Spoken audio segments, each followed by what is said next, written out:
తిరుమల శ్రీవారి భక్తులకు అత్యంత ప్రీతిపాత్రమైన లడ్డూ నాణ్యతపై టీటీడీ దృష్టి పెట్టింది. టీటీడీకి సరఫరా అయ్యే నెయ్యి నాణ్యత లేదని గుర్తించిన టీటీడీ ఈ మేరకు చర్యలు చేపట్టింది. నెయ్యిలో నాణ్యత పాటించని కాంట్రాక్టర్లపై చర్యలకు టీటీడీ సిద్ధమైంది. తిరుమల శ్రీవారి లడ్డూ నాణ్యత అధ్వానంగా ఉందని భక్తుల ఫిర్యాదులతో చర్యలు తీసుకుంటోంది.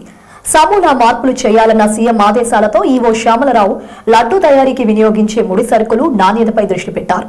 సరుకుల్లో నాణ్యత లేదని పోర్టు సిబ్బంది నుంచి సమాచారం సేకరించారు. నెయ్యి నాణ్యత అధ్వానంగా ఉండటంతో లడ్డూ నాణ్యత లోపిస్తోందని గుర్తించారు. ముడి సరుకుల నాణ్యతపై పరీక్షలు చేపట్టాలని నిర్ణయించారు.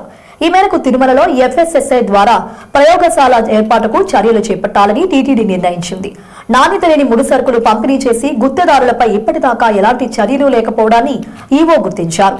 గుత్తేదారులపై చర్యలు లేకపోవడంతో ముడి సరుకులు నాణ్యత పడిపోయిందని భావిస్తున్న టీటీడీ శ్రీవారి లడ్డూ ప్రసాదాల తయారీలో నాణ్యత, రుచికి ప్రాధాన్యత ఇవ్వాలని నిర్ణయం తీసుకుంది.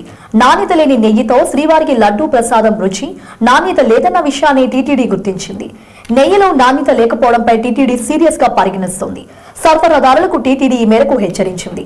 నెయ్యి samples national accreditation board for testing and calibration laboratories కి పంపారు. టీటీడీకి నెయ్యి సరఫరా చేస్తున్న 5 మంది సరఫరాదారులు ఒకరు సప్లై చేసిన నెయ్యి నాణ్యత లేదని గుర్తించారు. కల్తీ నెయ్యిని సరఫరా చేస్తున్నట్లు పరీక్షల్లో నిర్ధారణ అయినట్లు గుర్తించిన టీటీడీ టెండర్ నిబంధనలు ఉల్లంఘించినందుకు సప్లైను బ్లాక్ లిస్ట్ చేర్చేందుకు షాకోజ్ నోటీస్ జారీ చేసింది.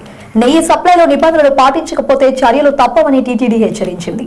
తిరుమల శ్రీవారి ప్రసాదాల తయారీ కోసం ఏడాదికి 5,000 మెట్రిక్ టన్నుల నెయ్యిని కొనుగోలు చేస్తున్నట్లు టీటీడీ తెలిపింది.